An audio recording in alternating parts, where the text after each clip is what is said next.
morning, students. Good morning, sir. Okay, Morning, sir.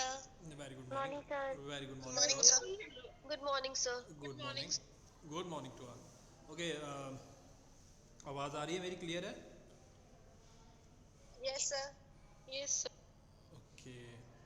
So yesterday, what we did,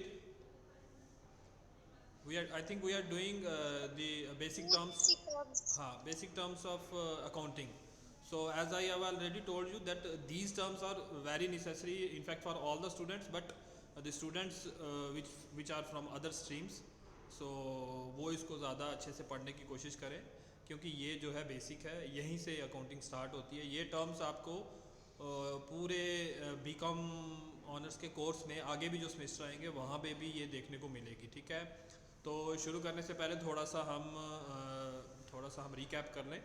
तो मुझे कौन बताएगा कि हमने क्या किया था, लिमिटेशंस किया था. Yes, कौन sir. बताएगा लिमिटेशंस? सर आपकी आवाज़ बहुत कम आ रही है. Yes, sir. Just a second. अब आ रही है? Yes, sir. हाँ. सो कौन बताएगा मुझे limitations? What are the limitations of accounting? So personal bias. हाँ, पर्सनल बायस और Records only monetary transactions. Record only. Qualitative information is ignored. No realistic information. No realistic information. In nature, Effect of price level change, not window dressing. testing of magnet performance. Because of Historical in nature. Okay okay, Window dressing in balance sheet. ठीक है. तो मुझे बताइए ये what is, sir आपकी आवाज बहुत कम आ रही है. कम आ रही है? Yes. एक्चुअली प्रॉब्लम ये है ना, मेरा हेडफोन है वो आज रह गया, घर में रह गया, तो इसलिए मैं फ़ोन के स्पीकर को यूज़ कर रहा हूँ. तो थोड़ा सा एडजस्ट कर लीजिए आज. Okay, sir. ठीक है. सो और बताइए मुझे ये डेटर क्या होते हैं? Debit payment. देने होते हैं. जी हमने पैसे लेने होते हैं. ओके. And creditor? जिससे मनी बोरो करनी होती है. ठीक है. सो तो कल हमने ये पढ़ा था. Today we will continue with the first chapter. Just a second.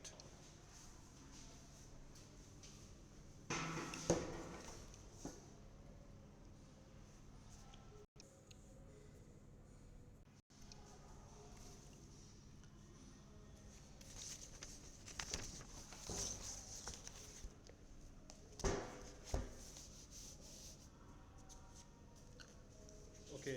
सो कल हमने बेसिक टर्म्स जो कर रहे थे हम उसी को कंटिन्यू करेंगे.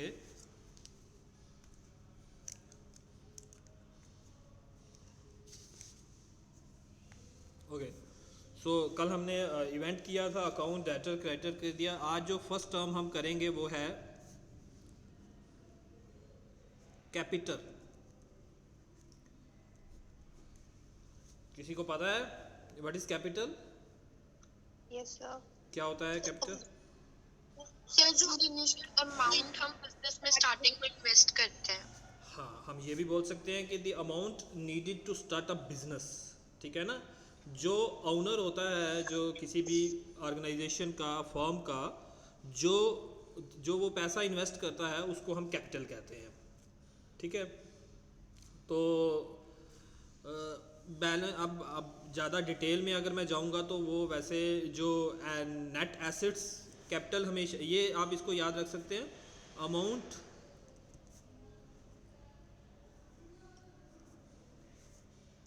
Invested by the owner to start a business. कहने की बात है, सर स्क्रीन नहीं शो हो रही. किसी को नहीं हो रही? आप सर हो रही है. हाँ. So what I was talking about capital. तो तो मैंने आपको पहले भी बताया था कि आपको क्या करना है कि हर एक जो भी टर्म होती है उसका एक लाइन में मीनिंग आपको आना ही चाहिए। डिटेल में आप उसका जितना मर्जी पढ़ लो, वो आपकी एबिलिटी है, लेकिन एक लाइन में आपको उसका मीनिंग पता होना चाहिए, ठीक है ना। तो जैसे कोई आपसे पूछे what is capital, you are sitting in an interview and the interviewer just ask you what is capital, then you must say that capital is the amount invested by the owner to start a business. So business में जो owner ने investment की है उसको हम capital कहते हैं, और capital जो होती है वो net assets के बराबर होती है। capital किसके बराबर होती है? net assets। हाँ, अब यहाँ से ही देखो, नॉलेज में जब आदमी डीप में जाता है तो चीज़ों से चीज़ें निकलती हैं। जैसे अब यहाँ पे आ गया नेट, ठीक है। अब एक होता है नेट, एक होता है ग्रॉस। ग्रॉस होता है जो टोटल, और नेट होता है जब मैं टोटल में से कुछ माइनस करते हैं तो वो बच जाता है नेट। समझ रहे हो मेरी बात? समझ रहे हो? ग्रॉस का मतलब होता है टोटल। फॉर एग्जाम्पल हमारा जो टोटल इनकम हुई वो हुई रुपी का सिंबल हम नया यूज करेंगे, रुपी 1 लाख, ठीक है। ये ग्रॉस इनकम है। ये क्या है? ग्रॉस इनकम है। अगर हम इसी ग्रॉस इनकम में से फॉर एग्जाम्पल हमारा एक्सपेंडिचर हुआ, वो हुआ 20,000 का, ठीक है। 1 लाख में से हम 20,000 माइनस करेंगे तो वो बच जाएगा हमारे पास नेट इनकम। कितनी बचेगी फिर? रुपीज़ कितनी बचेगी? 80,000। तो ग्रॉस और नेट में क्या फ़र्क है? ठीक है, क्या डिफरेंस है ग्रॉस और नेट में? ग्रॉस होता है, ग्रॉस मतलब something which is whole, which is total, and net का मतलब बीच में से आप कुछ डिडक्ट करोगे तो जो बचेगा उसको हम नेट बोलते हैं, ठीक है। तो कैपिटल का क्या मतलब है? कैपिटल किसके बराबर होती है? नेट एसेट्स के, ठीक है। कैपिटल का मतलब नेट एसेट्स, और नेट एसेट्स किसके बराबर होते हैं? कोई बताएगा नेट एसेट्स किसके बराबर होंगे? एसेट्स में से क्या निकालेंगे, माइनस करेंगे तो नेट एसेट्स बचेंगे? एसेट्स, टोटल एसेट्स जितने भी हैं उनमें से अगर हम लाइबिलिटीज, टोटल लाइबिलिटीज माइनस कर देंगे, ठीक है, तो वो हमारे पास बच जाएगा नेट एसेट्स, ठीक है। तो नेट एसेट्स हमेशा कैपिटल के बराबर होते हैं, क्योंकि एसेट्स में से हमने लाइबिलिटी निकाल ली, ठीक है, बाहर जो लोगों को पैसे देने हैं वो निकाल लिए, तो जो बचेगा वो कैपिटल ही होती है, ठीक है। तो अभी के लिए आप ज़्यादा कंफ्यूज मत होना। तो जो नए बच्चे हैं वो इतना याद रखें कि amount invested by the owner to start up business. अगर डिटेल में मेरा काम है पूरी क्लास को पढ़ाना, अगर किसी को बाकी स्टूडेंट्स को प्रॉब्लम हो रही है वो मुझे कांटेक्ट कर सकते हैं कि सर हमें समझ नहीं आ रही, वो उनका अलग से देखा जाएगा, ठीक है। लेकिन फ़िलहाल जो है पूरी क्लास को बीच में, जो कॉमर्स वालों को तो ये पूरा समझ आ गया होगा, तो जो नए बच्चे हैं उनके लिए भी हम कुछ सोचेंगे, ठीक है। तो कैपिटल क्या है, लेकिन वो भी पूरे कंसंट्रेशन से पढ़े। तो कैपिटल मैंने बता दिया, अमाउंट जो इन्वेस्टेड बाय द ओनर, और कैपिटल हमेशा नेट एसेट्स के बराबर होती है, ठीक है। अब आगे जैसे जैसे जब जाएंगे ना, ये बैलेंस शीट का कंसेप्ट करेंगे तो आपको समझ आ जाएगी, ठीक है। तो फिलहाल आप यही याद रखिए। ये क्लियर है कैपिटल का concept? Yes, sir. Okay, so no what is next? Next is goods. हाँ, good in, can anybody tell me what's the meaning of good? Sir, things which are bought and sold by business. देखो यहाँ पे थोड़ा trick क्या है, ऐसे good का मतलब इंग्लिश में होता है अच्छा, है ना। तो गुड्स का मतलब कमर्स, हाँ। तो जो हमारा गुड्स का एक और मतलब भी होता है, वो जो हम बिजनेस सेंस में बोले वो क्या होता है, जितनी भी आर्टिकल्स हैं, जितनी भी कमोडिटीज़ हैं, ठीक है, जिसमें बिजनेस डील करता है, ओके।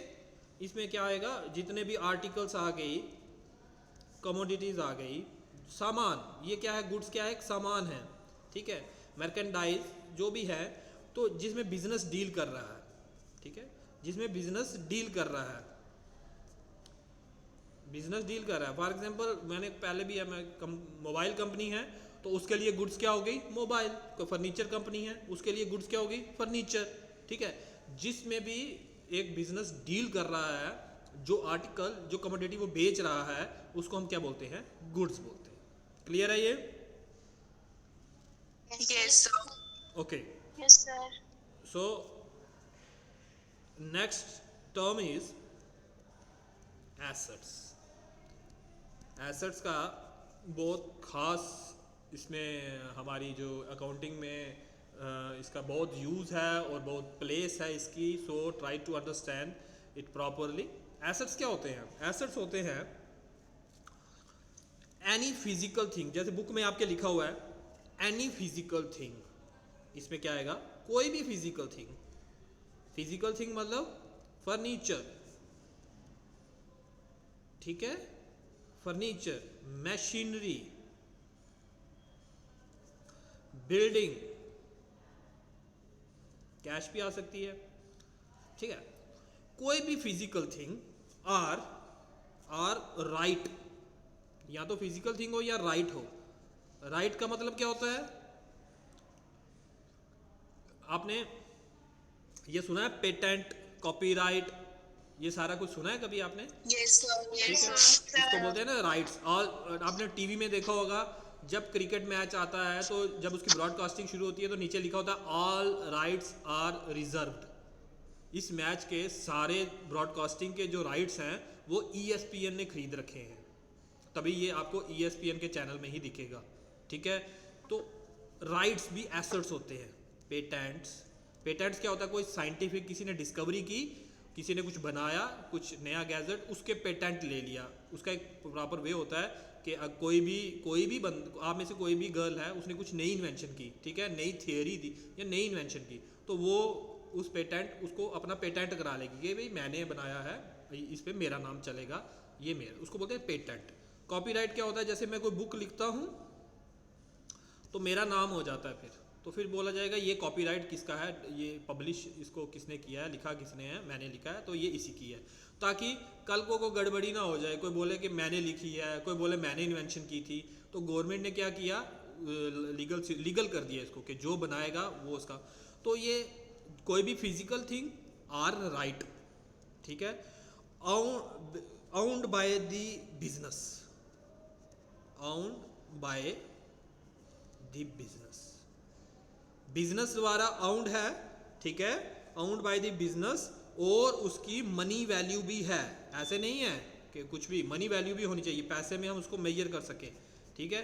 कोई भी जैसे फर्नीचर है, उसकी 1 लाख रुपीज़ मनी वैल्यू है, वो एक कंपनी के लिए एसेट है। कोई पेटेंट है, पेटेंट क्या, कंपनी ने कुछ किसी पे पेटेंट लिया हुआ है, किसी चीज़ पे, किसी कोई उन्होंने नया मशीनरी बनाई, या जैसे ये कोको कोला है ना, कोको कोला या पेप्सी है, ये ड्रिंक बनाने का प्रॉपर एक जो फार्मूला है, इन्होंने इस पे पेटेंट किया हुआ है, ठीक है। ये ऐसे प्रोडक्ट आपको मार्केट में नहीं मिलेंगे। कोको कोला का टेस्ट कुछ अलग है, पेप्सी का अलग है, थम्स अप का अलग है, इनकी कॉपी करना बड़ा मुश्किल है, इनके पास पेटेंट राइट है। समझ रहे हो मेरी बात? तो ये क्या है? ये कंपनी के लिए एसेट है, ठीक है। तो एसेट क्या होगा? Any physical thing or right owned by the business which has money value is an asset। ये लाइन बनती है इसकी, ठीक है। फिर से मैं बोल देता हूँ, एनी फिजिकल थिंग, कोई भी फिजिकल थिंग जिसमें furniture, machinery, building, cash, any right जिसमें पेटेंट, कॉपीराइट भी आता है, ठीक है। राइट, अधिकार, हिंदी में उसको क्या बोलते हैं? अधिकार। राइट बिजनेस की सेंस में राइट, कोई बुक का राइट, कोई डिस्कवरी की नई किसी चीज़ का मैन्युफैक्चरिंग का राइट, तो वो राइट आउंड बाय द बिजनेस के उसका अपना है ये चीज़ें, फिजिकल थिंग और राइट, और इन सब की एक मनी वैल्यू भी है, उसको बोलते हैं एसेट। ओके, क्लियर है? Okay, so what next is coming? Asset के साथ वो कहते हैं ना, जो चीज़ें मिलती जुलती हैं वो साथ में ही आती हैं, ठीक है ना। Liabilities. एसेट के साथ आपको जो देखने को चीज़ मिलेगी वो है, you will face again and again, that is liabilities या लाइबिलिटी। लाइबिलिटी को देख के ही हमें पता चल जाता है, बिफोर अंडरस्टैंडिंग या before explaining in terms of commerce और business, you can just remember it, the basic meaning of liability in English language. English language में लाइबिलिटी क्या होती है? रिस्पॉन्सिबिलिटी, है ना, हम बोलते हैं वो लाइबल है बंदा इसके लिए, उस पर लाइबिलिटी पड़ गई है ना, बोलते हैं ना। बच्चे ये स्पीकर ऑफ करो किसी का, ये बीच में से डिस्टर्ब हो रहा है। ओके, सो लाइबिलिटी एसेट जैसा था, एसेट वो चीज़, वो रिसोर्सेज जिससे कुछ फ़ायदा होने वाला है, इकोनॉमिक बेनिफिट, कोई एसेट, कोई राइट जो कंपनी का है, ठीक है। लाइबिलिटी उसके उलट है। लाइबिलिटी क्या है? Any amount for which business is liable to pay to other parties, ठीक है। तो इसमें आप शॉर्ट में बोल सकते हैं any amount payable by the business to other parties। ये राधिका शर्मा है एक, ये no she is entering now, ठीक है। तो अभी 10:21 हो गए हैं, 20 मिनट हो गए क्लास शुरू हुए। ये एटीट्यूड नहीं चलेगा, मैं कर रहा हूँ एडमिट, लेकिन चलो इसको एडमिट करने दो पहले। राधिका शर्मा, राधिका शर्मा आपको आवाज आ रही है मेरी? यस सर, अभी आ रही है, मुझे पहले नहीं आ रही थी तो तभी मैंने लीव किया था। ओके, आप थे पहले यहाँ पे? Yes sir, yes sir. ठीक है, okay. So we are discussing about liability. So what is liability? Any amount payable by the business to the other parties. कोई भी अमाउंट, कोई भी चीज़ जो बिजनेस को अदर पार्टीज को, क्रेडिटर्स को, इन्वेस्टर्स को, एम्प्लॉयज़ को देना है, उसको बोलते हैं लाइबिलिटी, क्योंकि वो लाइबिलिटी है उसके ऊपर। एसेट था अपना सामान, अपना माल, लाइबिलिटी है बाहर जो चीज़ें देनी है, औरों को पे करनी है। जैसे कोई डेट है, क्रेडिटर्स को पैसे देने हैं, वो लाइबिलिटी है। कोई बिल पे करना है, वो लाइबिलिटी है। कोई लोन पे करना है, वो लाइबिलिटी है, ठीक है। समझ गए मेरी बात? Yes, sir. हाँ, अब आगे चलते हैं हम। अब जो नेक्स्ट आ रही है वो क्या है हमारे पास? इक्विटी। ये बहुत ही इंपॉर्टेंट टर्म है। ये सारी एसेट, लाइबिलिटीज, इक्विटी आगे भी बड़ी बार आएंगी, लेकिन अभी आप इसका मीनिंग समझ लो बेसिक। ये बहुत इंपॉर्टेंट टर्म्स है। अच्छा, कोई मुझे बताएगा what is equity? Sir, a company's book value. और किसी को पता है? The asset of the firm is called. No, asset of the firm is not called equity. हाँ, एक लाइन आप इस पे याद रखोगे कि इक्विटी क्या होती है। जो पहली आपके बुक में लाइन लिखी हुई है ना, वो इसका मीनिंग एक्सप्लेन करती है अच्छे तरीके से। Claim, equity is a claim, equity is a claim which can be enforced against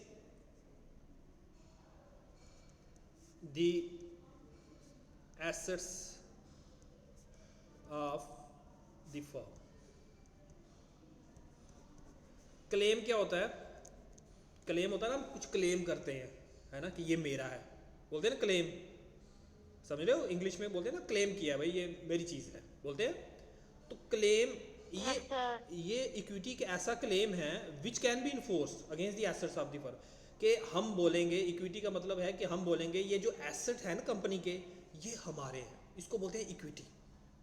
इसके अगेंस्ट, एसेट्स के अगेंस्ट क्लेम कि ये जो एसेट्स हैं, इतने एसेट्स ओनर के हैं, इतने बाहर के हैं। समझ रहे हो?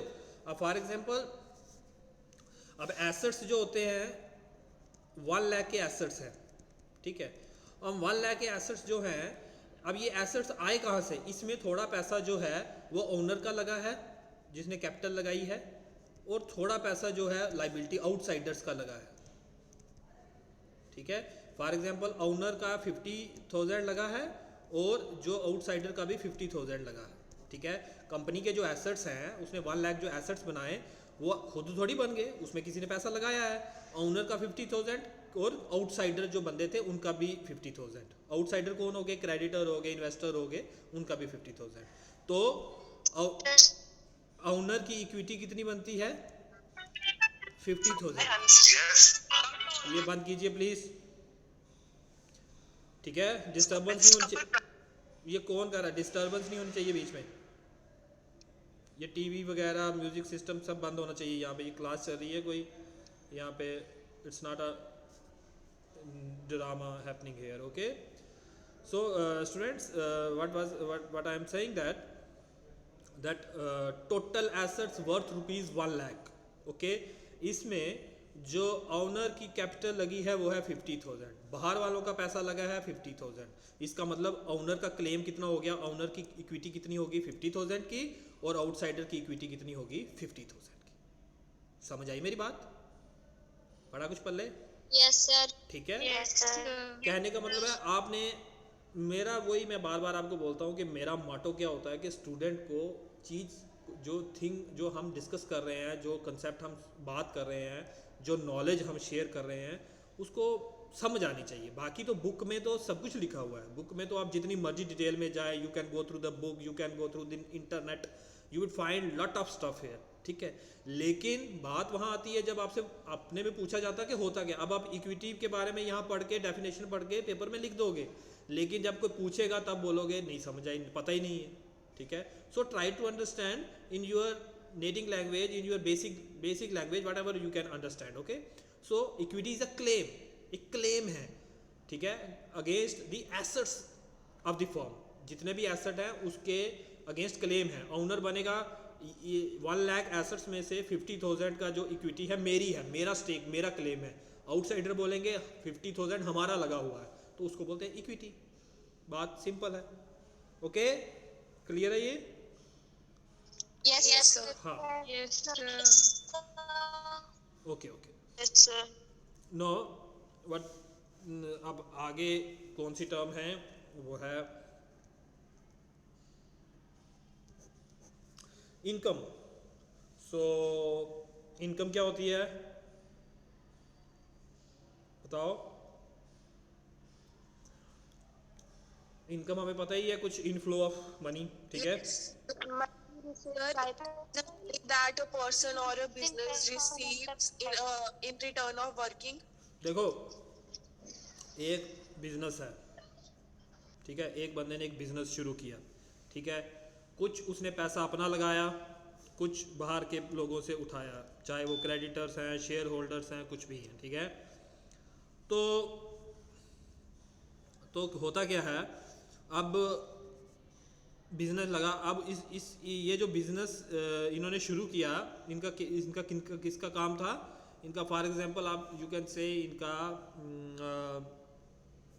वही, मैं एक ही एग्जांपल बार बार देता हूँ, कुछ भी टेक्सटाइल का, मोबाइल का, जो भी है, ठीक है? क्योंकि यू आर यंगस्टर, आपको मोबाइल वगैरह में बड़ा इंटरेस्ट होगा, तो इसलिए मैं वही एग्जांपल देता हूँ बार बार। सो इनका मोबाइल कंपनी एक लगाई, ठीक है? कुछ पैसे इसने खुद के लगाए, कुछ बाहर के लोगों के लगाए, ठीक है? तो अब ये तो लगा दिया, अब इसके मोबाइल जो है बिकेंगे, ओके? जब बिकेंगे तो इसको कुछ पैसा भी आएगा, मनी आएगी, ठीक है? ये मोबाइल बेचेगा, मनी आएगी, तो वो उस मनी की आने की वजह से इनकी जो इक्विटी है, जो इनके पैसे, वो बढ़नी शुरू हो जाएगी। इनके पास पैसा आना शुरू हो जाएगा, तो इनकी इक्विटी जो है वो बढ़नी शुरू हो जाएगी। इंक्रीज इन ओनर्स इक्विटी, ठीक है? तो इसमें क्या है कि इसमें ओनर्स इक्विटी जो बढ़नी शुरू हो जाएगी, पैसे जो इनके पास है वो बढ़ने शुरू हो जाएंगे। उसी जो इनफ्लो ऑफ, आप याद रखिएगा, इनफ्लो ऑफ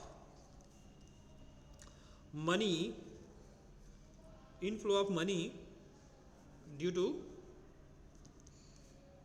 बिजनेस ऑपरेशंस, ठीक है? जो बिजनेस का काम है, जिसके लिए बिजनेस सेटअप किया गया था, उस काम में से जब पैसे आने शुरू हो जाएं, उसको बोलते हैं इनकम, ओके? समझ आ गई मेरी बात? Yes, sir. ठीक है? मैंने, Yes, sir. आपने एक शॉप ली, ठीक है? Someone from your side is a, you can say some makeup artist. आपने एक वहाँ पे कुछ खोला, जो भी सैलून वगैरह खोला, ठीक है, आपने वहाँ पे पैसे लगाए, कुछ खुद के लगाए, कुछ बाहर लोगों से उठाए, तो सैलून खोला आपने, ठीक है, अब हो गया, उसमें आपकी इन्वेस्टमेंट लगी 3 लाख, कुछ आपने खुद के लगाए, कुछ मार्केट से पैसे उठा के आपने सैलून खोल दिया, ठीक है, सैलून खोल दिया। अब आपका काम है कि आप वहाँ पे सर्विस दोगे, ठीक है, लोगों को सर्विस दोगे, मेकअप वगैरह जो भी वहाँ पे होता है वो करोगे आप।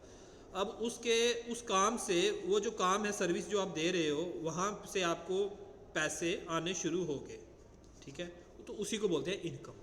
जिस काम के लिए आपने खोला है ना बिजनेस, जब वहाँ से बिजनेस इनकम आती है, मनी आती है, उसको बोलते हैं इनकम। बात याद रखिएगा, बिजनेस ऑपरेशन, बिजनेस का जो काम है उसकी वजह से, ठीक है, क्लियर है? Yes, sir. Yes, sir. Okay, हाँ गर्ल्स, थोड़ा सा बीच में ब्रेक लेते हैं, आपको समझ आ रही है? Yes, sir. Yes, sir. हाँ, Yes, sir. बीच में अगर कुछ चीज़ें समझ ना आए तो यू कैन रियली आस्क। मैंने आपको पहले भी बताया है कि learning is a 2 way process, एक साइड से नहीं हो सकता, 2 वे प्रोसेस है। आप भी पूछोगे तो अच्छा रहेगा, ठीक है, इंटरेस्ट बना रहता है क्लास में। और मोरेवर बीच में फिर बोल देता हूँ, ये मैं शायद रिकॉर्ड भी कर रहा हूँ, तो ये मैं अपने जो मेरा यूट्यूब चैनल है ना, वहाँ भी डाल दूँगा, तो आप इसको बार बार, ऐसे एक बार पढ़ा दिया, आप इसको बार बार देख सकते हो, ठीक है, पॉज करके अपने समझने के लिए, ठीक रहेगा वो? Yes, sir. ठीक है, Yes, sir. हाँ, जिन्होंने नहीं किया वो भी ज्वाइन कर लीजिए। और अभी तो हम थोड़ा सा बिजी हैं, बस फ्यूचर में मैं और भी वहाँ वीडियोस डालूँगा आपके बड़े काम के लिए, तो आपके लिए एक अच्छा रहेगा, आपकी भी हेल्प हो जाएगी। ओके ओके, उसके बाद इनकम हो गया, अब है एक्सपेंडिचर।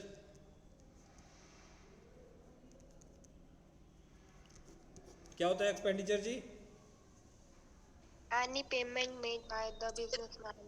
हाँ, Present the payment with either cash or credit to purchase services. देखो एक्सपेंडिचर, अब हम तो बोल सकते हैं any payment made by the businessman, है ना, बात ख़त्म। लेकिन हर एक पेमेंट जो है एक्सपेंडिचर नहीं होती, ठीक है, बड़े टाइप्स होते हैं, ठीक है, वो तो जनरल एक डेफिनेशन होगी। अगर हम एक बिल्कुल कमर्शियल डेफिनेशन देखें तो वो क्या है, इस जैसे बुक में दी है, an expenditure take place when an asset or service is acquired, ठीक है, एक्सपेंडिचर टेक प्लेस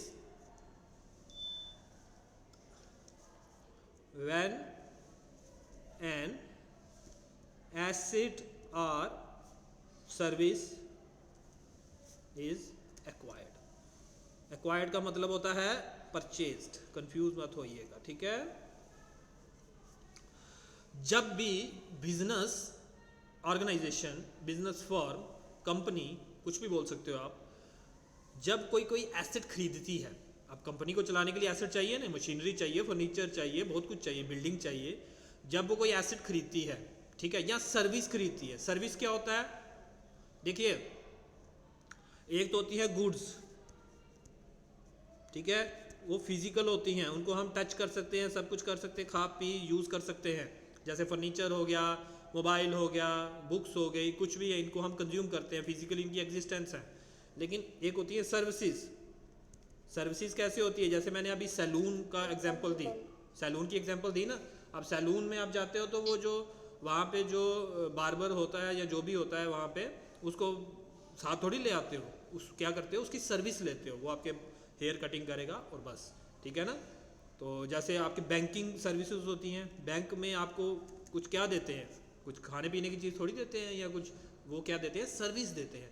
इंश्योरेंस वाले भी सर्विस देते हैं, ठीक है, वो अपनी सर्विस बेचते हैं। डॉक्टर के पास जाओ तो वो क्या करेगा, आपको चेक करेगा, सर्विस देगा अपनी, है ना। तो गुड्स एंड सर्विसेज ये। तो इसी तरीके से अगर कोई बिजनेसमैन या बिजनेस फर्म जब एसेट या सर्विस खरीदता है, उसको उस पर जो उसकी इन्वेस्टमेंट होती है उसको क्या बोलते हैं, एक्सपेंडिचर। क्लियर है? Yes, sir. ओके। अब किसी ने मुझे बोला था कि सर एक्सपेंडिचर होता है कोई भी पेमेंट करो तो एक्सपेंडिचर है। ये क्या होता है फिर? एक्सपेंस। एक और टर्म आ गई एक्सपेंस, ये भी इसको भी बोल सकते हो कि कोई भी पेमेंट करो तो एक्सपेंस है। अब इन दोनों में फ़र्क क्या है, बताएगा मुझे कोई? What is difference between expenditure and expense? Sir expense जो होते हैं वो खर्चे होते हैं जो छोटे मोटे, जैसे गाड़ी का हमें वो देना पड़ता है, जैसे फेयर देना पड़ता है, जैसे रेंट का देने पड़ता है। हाँ पेट्रोल डीजल का फेयर, जो भी मतलब बिल्कुल। छोटे मोटे खर्चे जो एक बिजनेस को ऑपरेट करने में यूज हो चीजें, हाँ, वही उनको एक्सपेंस एक्सपेंडिचर बोलते हैं। एक्सपेंडिचर हो गया थोड़ा लॉन्ग टर्म Cost खर्चा, of the है ना? goods थोड़ा sold. लॉन्ग एक्सपेंडिचर हो गया थोड़ा लॉन्ग टर्म, वो चीज़ें खरीदनी जो लंबे समय के लिए हमें यूज़ होने वाली हैं, है ना? जैसे मशीनरी बहुत देर तक हमें काम देगी, बिल्डिंग खरीद ली बहुत, ये एक्सपेंडिचर है। एक्सपेंस हो गया जो जिसका बेनिफिट जो है वो जल्दी ही ख़त्म हो जाएगा, जिसका बेनिफिट ये है, एक एक्सपेंडिचर का ही टाइप है। एक्सपेंडिचर एक बड़ी टर्म है, इट्स अ बिग टर्म, इसका स्कोप जो वाइड है, ठीक है, और ये उसी का पार्ट है। एक्सपेंडिचर का पार्ट क्या है? एक्सपेंस, ठीक है। तो एक्सपेंडिचर का बेनिफिट जो होता है वो लॉन्ग टर्म के लिए होता है, जो कोई चीज़ खरीदेंगे उसका बेनिफिट जो होगा लॉन्ग टर्म, आने टाइम के लिए बहुत सालों तक चलेगा। लेकिन इसमें जो एक्सपेंस करेंगे तो ये भी expenditure whose benefit is finished immediately, ठीक है, जल्दी शॉर्ट टर्म में उसका बेनिफिट जो है ख़त्म हो जाएगा, उसका जो फ़ायदा जो हमें होगा वो शॉर्ट टर्म होगा, ठीक है। जैसे एक आदमी ने हमारा काम किया, हमने उसको सैलरी दे दी, ठीक है, काम हुआ ख़त्म। एक चीज़ हमने किराए पे ली, उसको रेंट दे दिया, ठीक है। छोटे मोटे खर्चे एक्सपेंस बनाते हैं। ओके, क्लियर है इन दोनों में difference? Sir Yes, sir. Okay, very nice. अब उसके बाद ड्राइंग्स। ड्राइंग्स क्या होता है? Personally use. देखो पर्सनल यूज के लिए आगे Business से पैसे हाँ। निकाल। आगे इसमें एक कंसेप्ट भी आता है, वो मैं आगे समझाऊंगा, क्योंकि चीज़ें बहुत सारी हैं। मैं अगर आपको एक ही बार समझा दिया आप कंफ्यूज हो जाओगे। एक ड्राइंग्स का मतलब होता है कि जो हम बिज़नेस चला रहे हैं ना, जैसे मैं एक बिज़नेस चला रहा हूँ, ठीक है, मेरी एक कंपनी है, ठीक है, मुझे अपने पर्सनल यूज़ के लिए पैसे चाहिए, घर में कोई फंक्शन है या मुझे अपने पर्सनल यूज़ के लिए गाड़ी लेनी है, तो मैं अगर बिज़नेस का पैसा, जो बिज़नेस के अकाउंट में मेरा पैसा पड़ा हुआ है, जो पूरा होली सोली कंपनी के रिलेटेड है, उसी से जो बिज़नेस ऑपरेशन से पैसा आ रहा है उधर से ही आ रहा है, तो वही है। अगर उस अकाउंट से मैं पैसे निकलवाता हूँ तो उसको बोलेंगे ड्राइंग्स। ड्रा करना मतलब निकालना, तो उसको बोलेंगे ड्राइंग्स, ठीक है। या पैसा निकालता हूँ, या गुड्स भी हो सकती हैं, कंपनी की गुड्स यूज़ करता हूँ मैं, ठीक है, कंपनी की कुछ चीज़ें हैं वो इस्तेमाल कर रहा हूँ, तो वो भी ड्राइंग्स मानी जाती हैं, ठीक है। Amount, drawings are the amount or goods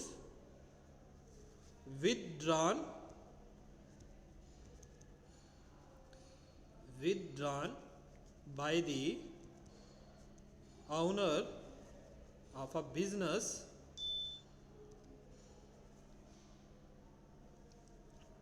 for personal use, ठीक है। अपने पर्सनल यूज़ के लिए गुड्स या अमाउंट जो ओनर द्वारा निकाला जाता है उसको बोलते हैं ड्राइंग्स। क्लियर है? Yes, sir. ओके, अब उसके बाद चलते हैं हम आगे, जो टर्म है लॉस। लॉस क्या होता है जी? What is loss? नुकसान। बिल्कुल नुकसान होता है, कोई शक नहीं है इसमें, ठीक है। बहुत नुकसान हो गया, ठीक है, अब बहुत हानि हो गई। उर्दू में बोलो तो नुकसान, हिंदी में बोलो तो हानि, इंग्लिश में बोलो तो लॉस। लेकिन कॉमर्स में बोलेंगे तो क्या होगा? कॉमर्स की लैंग्वेज अपनी है ना, कॉमर्स तो अलग है, एक सब्जेक्ट है, उसकी बात ही कुछ अलग है, हम उसको सीधे बोल नहीं सकते। तो loss is an expenditure without any benefit to the concern. ये एक ऐसा एक्सपेंडिचर है जिसके बदले हमें कोई फ़ायदा नहीं हुआ। हम कोई भी एक्सपेंडिचर करते हैं, क्यों करते हैं बताइए? कि कुछ फ़ायदा होगा फ्यूचर में, कुछ रिटर्न आएगा। ये एक ऐसा है जो हमने एक्सपेंडिचर किया विदाउट एनी बेनिफिट, ठीक है। अब एक्सपेंस करते हैं, एक्सपेंस ये जो होता है इसका हमें बेनिफिट मिलता है, सैलरी दी क्योंकि उसने काम किया, रेंट क्यों दिया? क्योंकि हमने उसकी चीज़ इस्तेमाल की। लॉस एक ऐसी चीज़ है जिसका कोई भी बेनिफिट हमें नहीं मिलता, ठीक है। जैसे फायर लग गई, ठीक है, फायर लग गई, लॉस ड्यू टू फायर, ठीक है। अब कंपनी में फायर लग गई, उससे हमें क्या फ़ायदा हुआ, ठीक है, पूरा का पूरा जल गया, ठीक है। तो ये क्या है, लॉस है। लॉस हमने हम क्या कर रहे थे, कोई चीज़ें लेके जा रहे थे, रास्ते में टूट गई, रास्ते में एक्सीडेंट हो गया, वो लॉस है। हमने तो बना दी थी, हम उसको एक स्टेशन से दूसरे स्टेशन तक पहुंचा रहे थे, लेकिन वो ख़त्म हो गया, बीच में एक्सीडेंट हो गया, कुछ भी हुआ, कोई नेचुरल कैलामिटी हो गई, तो वो लॉस है। समझ आ गई मेरी बात? Yes, sir. अब ये छोटी छोटी टर्म है, मैं जल्दी जल्दी समझाऊंगा थोड़ा सा। वाउचर, वाउचर क्या होता है, किसी को पता है? पिछली क्लासेस में पढ़ा है वाउचर क्या Any है? written documents in sports of a business transaction. हाँ, Business transaction. याद आई वो आपको? जो हम सबसे पहले चीज़ ही हमें यही चाहिए। ये क्या है, एक डॉक्यूमेंट्री एविडेंस है। डॉक्यूमेंट्री एविडेंस मतलब हमने अब कोई चीज़ रिकॉर्ड करनी है अकाउंट में, सेल रिकॉर्ड करनी है, हमने कुछ बेचा। अब उस चीज़ को जो बेचा है उसको कोई बिल शील होगा जिसमें लिखा होगा इतनी क्वांटिटी चीज़ें बिकी हैं, उनका प्राइस इतना था। तो डॉक्यूमेंट्री एविडेंस, किसी भी ट्रांजैक्शन का जो डॉक्यूमेंट्री एविडेंस, सबूत क्या है भाई, ये ट्रांजैक्शन हुई है, सबूत क्या है, ठीक है। आपने ये मोबाइल खरीदा, इसका सबूत क्या है, ये बिल है। आपने ये जीन्स खरीदी, इसका क्या है, ये बिल है। आपने बिजनेस के लिए कुछ खरीदा, कोई मशीनरी खरीदी, उसका सबूत क्या है, ठीक है। आपने क्या बेचा, तो डॉक्यूमेंट्री एविडेंस। वाउचर क्या होता है, documentary evidence of any transaction, जिसमें बिल, ये सारे इनवॉइसेस वगैरह सब कुछ आता है। क्लियर है? Yes, sir. हाँ। Yes, sir. Yes, sir. उसके बाद है टर्नओवर। टर्नओवर क्या होता है? Total trading income for cash sale and credit sale. देखिए, ये तो आपने बुक से पढ़ के बता दिया, ठीक है। टर्नओवर होता है जो हम बिजनेस कर रहे हैं, अब हमने पैसा लगाया, कैपिटल लगाई, लोगों से भी पैसा उठाया, ठीक है, और बिजनेस को स्टार्ट कर दिया, ठीक है। हमने क्या किया, एक सीमेंट फैक्ट्री लगाई, एक आदमी है मिस्टर ए, उसने क्या लिया, सीमेंट फैक्ट्री लगाई, ठीक है। खुद का पैसा भी लगाया, बाहर वालों से भी उठाया, और एक फैक्ट्री लगा दी सीमेंट की, ठीक है। अब वो सीमेंट, अब घर के लिए सीमेंट तो नहीं बनाया उसने, बेचने के लिए बनाया। कुछ उसने कैश सेल की, कैश सेल होता है जिस मतलब नकदी सेल, सीमेंट बेचा, पैसे मिल गए, और कुछ क्रेडिट सेल जो उसको फ्यूचर में मिलेगा, ठीक है। इन दोनों को जितनी भी टोटल सेल जितनी भी हुई उसकी, उसको बोलते हैं टर्नओवर। समझ रहे हो? टर्नओवर का मतलब हमने लगाया और हमें बदले में कितनी सेल हुई, कितना पैसा आया, उसको बोलते हैं कितनी क्रेडिट सेल, कैश सेल मिल के बनाती है टर्नओवर। क्लियर है? Yes, sir. Turnover है ये सर, कैश सेल्स और क्रेडिट सेल्स को ऐड करके टर्नओवर बनता है। हाँ जी, हाँ जी, ठीक है। क्योंकि टर्नओवर कहाँ से आएगा, सेल ही होगी ना, है ना। हम कुछ भी जब बिजनेस क्यों बनाते हैं कि हमारी चीज़ें सर्विसेज बिकें, सेल हो, हमारे प्रोडक्ट्स बिकें, सेल हो। तो बस जो सेल कर करके जो, अब एप्पल की कंपनी देखो, यूएसए की कंपनी है, ऑल ओवर द वर्ल्ड उसके आईफोन बिक रहे हैं नहीं, ठीक है। सबका ड्रीम है कि आईफोन लेना है। तो और भी कंपनी है जैसे वन प्लस है या और भी है, तो क्यों बेचते हैं वो, उसका यही है कि टर्नओवर होगा। जो भी क्रेडिट, आजकल देखो क्रेडिट पे भी चीज़ें, आप अमेजोन पे जाओ, वहाँ पे ऑप्शन आता है ना, ये EMI का आता है ना। अगर आपके Yes, पास sir. क्रेडिट कार्ड है Yes, तो sir. आप उसको जो लोन पे भी ले सकते हो, मंथली EMI पे ले सकते हो। तो कंपनीज को अपने प्रोडक्ट बेचने हैं, that's why they are providing such facilities, credit facilities. So that is turnover. Turnover के बाद नेक्स्ट चीज पे जाते हैं, वो है हमारे पास नेटवर्थ। अच्छा जी, नेटवर्थ। नेटवर्थ याद रखना आप, net worth is equal to assets minus liabilities. Liabilities, ठीक है। एसेट्स में से जो अपनी चीज़ें हैं, जो हमारी अपनी चीज़ें हैं, ऑनर की, आउंड बाय द ओनर, ठीक है, जितने भी इकोनॉमिक रिसोर्सेज हैं, उसमें से जो उसको बाहर वालों को, आउटसाइडर को देना है, उसको माइनस कर देंगे तो वो बिजनेस की नेटवर्थ निकली जाती है, ठीक है। एसेट्स हमारे पास 1 लाख के हैं लेकिन 20,000 के बिल हमने लोगों को देने हैं, हम लोगों को हमने क्रेडिटर्स को पैसा देना है, वो दे के जो हमारे पास बचेगा उसको बोलते हैं कि इस कंपनी की, इस बिजनेस की नेटवर्थ क्या है। ठीक है, एक आदमी की भी नेटवर्थ होती है ना हमारी, कि हमारे पास अपना पैसा कितना है, हमने लोन कितना लिया हुआ है, उसको माइनस करके जो बचेगा वो आज की डेट में अपनी है, नेटवर्थ है ना। वर्थ बोलते हैं ना, बड़ी वर्थ है यार इस बंदे की, तो वही आप उस कॉमर्स में अप्लाई कर सकते हो कि नेटवर्थ। ठीक है, assets minus liabilities. Okay, clear है? Yes, sir. Yes, sir. हाँ, उसके बाद इंसॉल्वेंट मैंने कल भी बताया था। इंसॉल्वेंट एक ऐसा परेशान बंदा होता है बेचारा, ऐसा परेशान है कि वो कैन नॉट पे हिज डेट्स, वो अपना जो डेट है जो उसने उधार लिया हुआ है लोगों से, वो पे ही नहीं कर सकता। क्यों नहीं पे कर सकता? वो कांस्टेंट उसको नुकसान हो रहा है, लॉस हो रहा है, तो वो पे नहीं कर सक रहा, उसका दिवालिया निकल गया है, उसको बोलते हैं दिस पर्सन इज इंसॉल्वेंट। समझ रहे हो? या एक बिजनेस इज इंसॉल्वेंट, बिजनेस भी इंसॉल्वेंट हो सकता है, पर्सन भी इंसॉल्वेंट हो सकता है। इस बेचारे पर्सन ने, कोई है, इसने बड़े शौक से कोई बिजनेस शुरू किया था, लोगों से पैसा उठाया, खुद का भी लगाया, ठीक है, तो इसने कुछ किया, कुछ ऐप फॉर एग्जांपल कोई ऐप लॉन्च की इसने, उसका बिजनेस इसने शुरू किया, लेकिन वो ऐप चल नहीं पाई, आउटडेटेड, वो फ्लॉप हो गई। ठीक है, तो इसको कोई रिटर्न ही नहीं आया, इसका कोई टर्नओवर नहीं आया, तो ये बेचारा तो परेशान हो गया, इसके अब ये लोगों का पैसा कैसे चुकाएगा? तो इसी बंदे को बोलते हैं ये इंसॉल्वेंट हो गया। क्लियर है? Yes sir. Yes, sir. अब आगे चलते हैं, 2-3 कंसेप्ट रह गए हैं, तो आज मुझे लगता है यही होगा, लेकिन मेरा ये है कि आपको अच्छे से एक बार समझा दूं। ओके, अब देखिए कॉस्ट क्या होती है, व्हाट इज कॉस्ट? हाँ, देखिए, किसी भी चीज की कीमत। हाँ कीमत। देखिए, अब हम बेच रहे हैं मोबाइल, ठीक है, या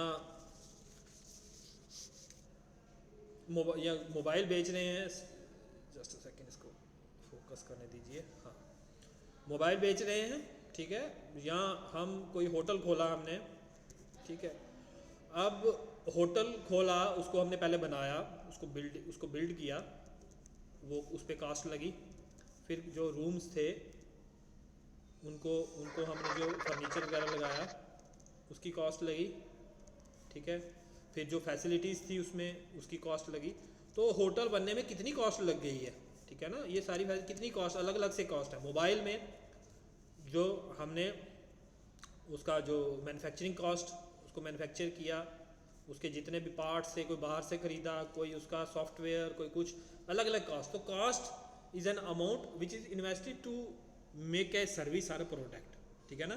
तो प्रोडक्ट और सर्विस बनाने के लिए कुछ तो पैसा लगाना पड़ता है ना, उसी को कॉस्ट बोलते हैं। समझ रहे हो मेरी बात? ठीक है, क्लियर है? Yes sir. Yes, sir. Okay, तो हम इसको ऐसे भी बोल सकते हैं ना कि the cost is amount which is required to prepare an asset or a good.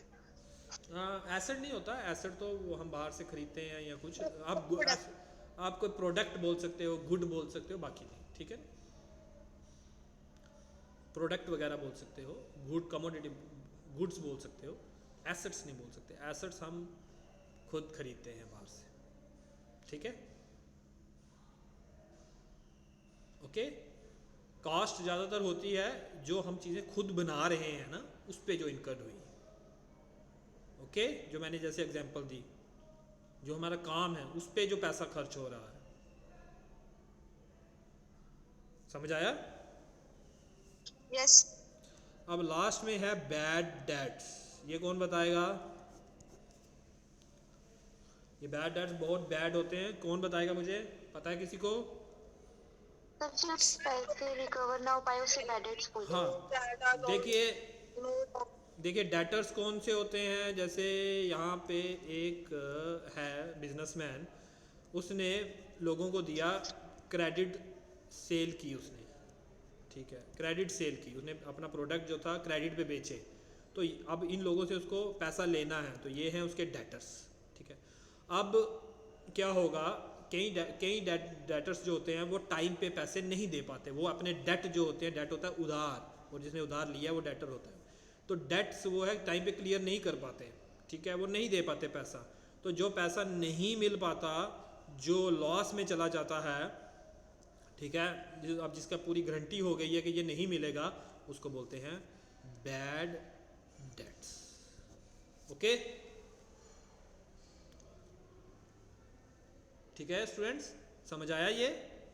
Yes, sir. जिस पैसे के रिकवर होने के कोई चांस नहीं है, जो डेट्स इरिकवरेबल है, नहीं मिलने वाले, ठीक है, किसी आदमी का दिवाली ही निकल गया जिसको हमने दिया था पैसा, तो वो उसको बोलते हैं बैड डेट्स। बिजनेस में इसका भी इंतज़ाम करके चलते हैं, क्योंकि सारा पैसा लौट के नहीं आता, कभी कभी जो बैड डेट्स की सिचुएशन आती है।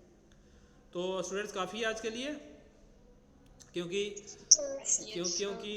अगर और पढ़ाया तो वो खिचड़ी बन जाएगी, और मुझे पता है वो आपको समझ नहीं आएगी।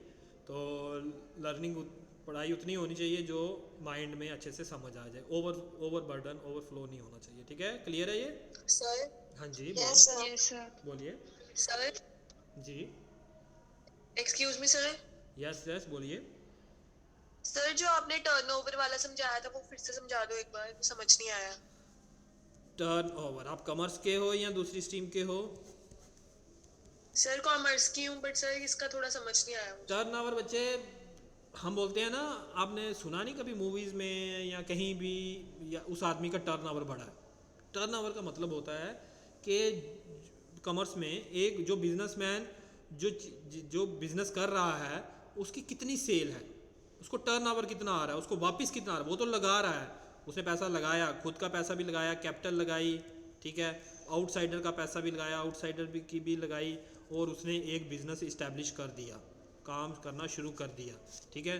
अब कोई भी बिज़नेस अपने पास अपने जो बिज़नेस बनाता है, चाहे वो होटल है, चाहे वो मोबाइल कंपनी है, सीमेंट कंपनी है, मोटर कार कंपनी है, ठीक है, उसने क्या फॉर एग्जांपल किया, मोटर कार कंपनी जो है, मोटर कंपनी, तो वो शुरू कर दी, ठीक है।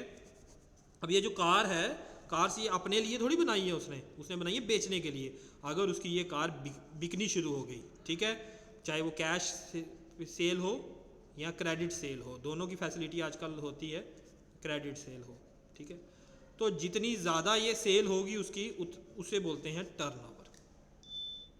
समझ आ रही है मेरी बात? सर। वही Yes, sir. सेल्स का मतलब ही टर्नओवर है, ठीक है, सेल्स को ही हम यस सर। टर्नओवर कहते हैं। ओके, अब समझ Yes, आ गया? sir. Yes, sir. Okay students, तो ये जो है, ये जो आज का वीडियो है, ये जो आज का हमने बनाया, ये अगर अच्छा आया तो मैं इसको यूट्यूब में डालूंगा, तो आप इसको बार बार देख सकते हो। अगर कुछ चीज़ें समझ नहीं आई, रोक के पॉज करके, ऐसे होता है कि वन टाइम मैंने दे दिया तो कई चीज़ों को आपको समझ नहीं भी आया होगा, तो आप इसको बार बार सुन सकते हो, मैंने क्या बोला अच्छे से एनालाइज कर सकते हो, ठीक है students? Yes sir. Yes, sir. Okay students, take care, Thank you, sir. Bye. Thank you, sir. Thank you, sir.